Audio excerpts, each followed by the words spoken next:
xafiiska xeeraryaha guud ee qaranka uu soo gaaray uuna hayo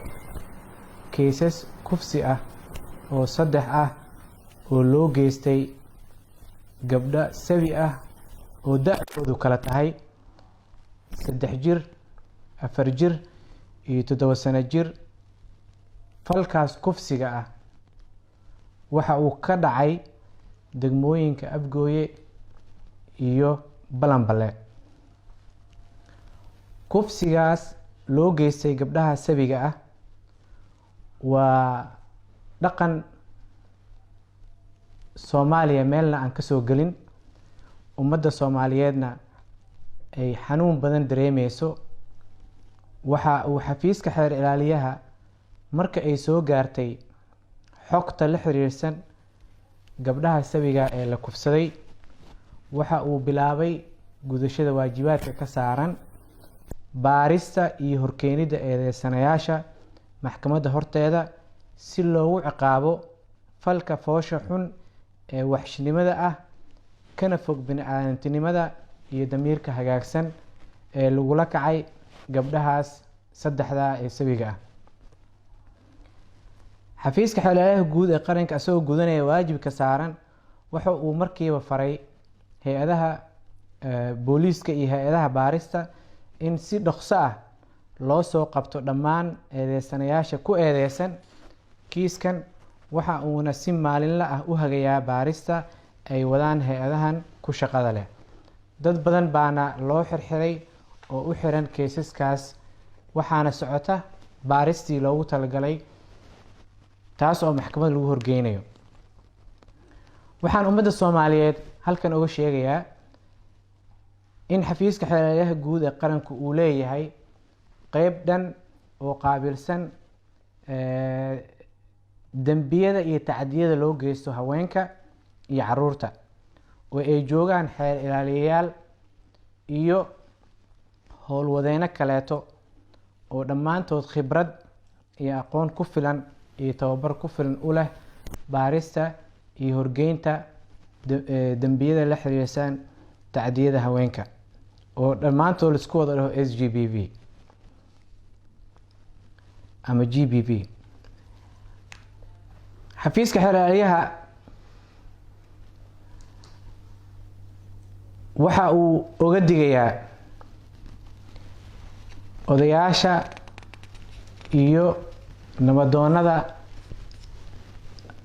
ay niyadooda ku jirto inay keysaska kufsiga oo noocaas oo kaleeta inay ka galaan waan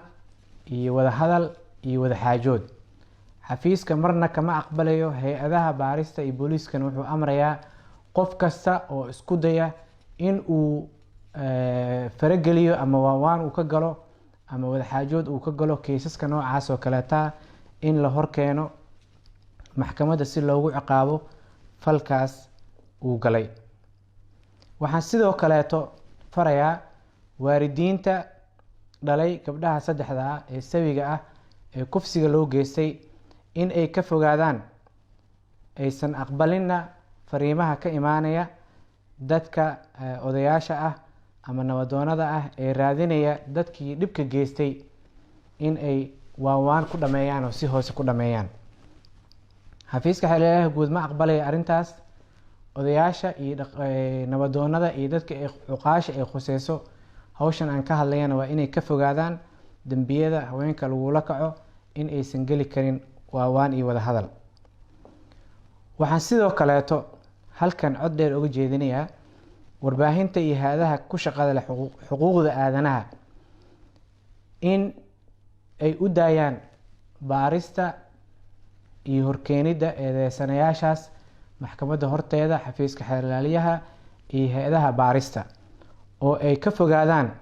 duubista iyo faafinta wararka aan ku habbooneyn oo dhibaato u keeni kara baarista intay socoto. ugu dambeyn, xafiiska xeeraryaha guud ee qaranka marna uma dulqaadan doono tacdiyada loo geysto caruurta iyo haweenka oo ah sharafka iyo karaamada ummadda Soomaaliyeed, oo haddii aan la badbaadinin caruurta iyo haweenku inaysan jireen bulsho la dhaho bulsho Soomaaliyeed. waxaan ummadda Soomaaliyeed dhammaantood ka codsanayaa in ay la shaqeeyaan booliiska ku jira baarista kiisaskaas kufsiga ee gabdhaha yaryarka ee sabiga loogu geystay Afgooy iyo Balanbale, inay gacan ka siiyaan sidii dadka eedeysanayaasha ah gacanta loogu soo dhigi lahaa, ka bacdina loo horkeeni lahaa, looguna ciqaabi lahaa falka waxshiinimada ah ee kufsiga ah ee u geysteen gabdhaha saddexda. waxaana kula dardaarmayaa dhammaan ummadda Soomaaliyeed in ay bixiyaan xogaha la xiriirsan helitaanka iyo soo qabashada dhammaan dadka ku lug leh falkaas foosha xun. waa mahadsantihiin, wabilaahi towfiiq. xeer ali waxaan jecelahay kiiskan labada gabdhood ee midna ay 3 jirka tahay midna ay 4 jirka tahay dabcan wuxuu ahaa kiis xanuun kulul ugubna ku ah dhaqanka Soomaalida iyo diinta Islaamkana wuxuuna ka dhacay Afgooy ka dhacay dadka loo hayo ilaa hadda dacwadoodii soo gaadhay ama si eedeysanayaasha loo haya marka hore wax la sheeganaa cid loo hayo waa imisa kiiska markuu dhacay wuxuu soo gaaray xafiiska xilaalinta wuxuu faray hay'adaha baarista iyo booliiska inay soo qabtaan dadka ku eedeysan. gabdhahan yaryar waxa weeye waa la kufsaday, beer baa lagu dhex tagay, ka bacdina subax dambaa waxaa laga helay maalin baa la kufsaday, habeenkii oo dhan meeshii beertii ayaa lagu kufsaday, ka bacdina subax dambeeta waxaa laga soo helay meeshii lagu kufsaday. marka dad baa loo xirxiray, welina way socotaa baarista waxa booliiska uu hayo